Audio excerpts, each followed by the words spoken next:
ગુજરાતની બાંધણી અને આભલા ભરત આજે આખા વિશ્વભરમાં ફેમસ છે। આ આર્ટ છે તે ક્યાંય પણ મશીનમાં નથી બનતું, આ હાથેથી જ બનાવવામાં આવે છે। તો મિરર વર્ક એટલે કે આભલા ભરત કેવી રીતે થાય છે એ આજે આપણે શીખીશું। એક બાંધણીના બ્લાઉઝમાં હું આજે મિરર વર્ક કરી રહી છું અને ટ્રાયંગલ મિરર છે તે બે અલગ અલગ ડિઝાઇનમાં વર્ક કરી રહી છું। તો ક્યાંય પણ તમે જો ઓનલાઈન ઓફલાઈન ક્લાસીસ કરતા હોય તો આ માટે કાંઈ પણ ક્લાસ કરવાની જરૂર નથી। આ મિરર વર્ક તમે મારા વિડીયોમાં જોઈ અને શીખી શકો છો। મારા બધા વિડીયોમાં તમે જોઈ અને મિરર વર્ક શીખી શકો છો। તો જેના માટે તમારે વિડીયોને લાઇક અને ચેનલને સબસ્ક્રાઈબ કરવી પડશે અને ચેનલને સબસ્ક્રાઈબ કરી બેલ આઇકનને પ્રેસ કરી દેશો તો તમને બધા મારા વિડીયોની નોટિફિકેશન મળી રહેશે। તો હવે અહીં મિરર વર્ક કરવા માટે પહેલાં તો બધા મિરરને સ્ટીક કરી દેવાના છે અને સુકાઈ જાય ત્યારબાદ તેને બાંધી દેવાના છે। તો બાંધવાની રીત તો બધી સેમ જ રહેશે। આ રીતે બાંધવાના છે અને 2 વાર બાંધી દેવાના છે જેથી કરીને ફિક્સ થઈ જાય અને હલે નહીં। એકવાર બાંધવાના નથી, 2 વાર બાંધવાના છે। જે તમને વિડીયોમાં બતાવે છે એ રીતે જ બાંધવાના છે।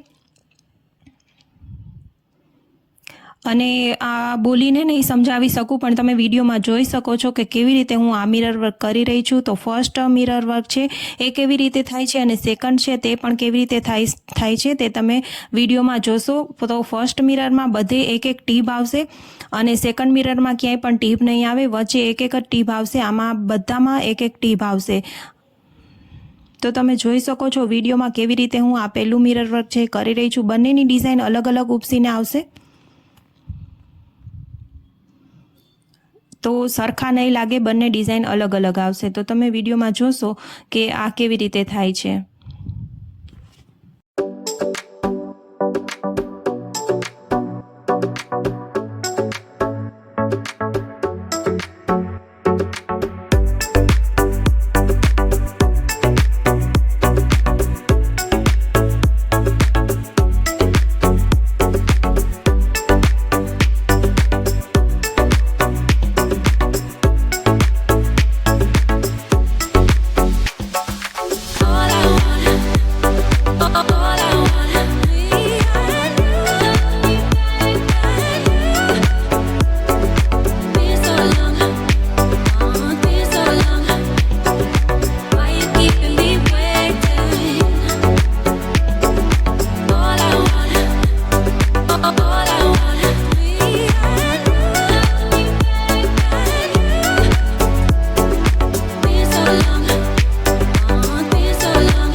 Thank you.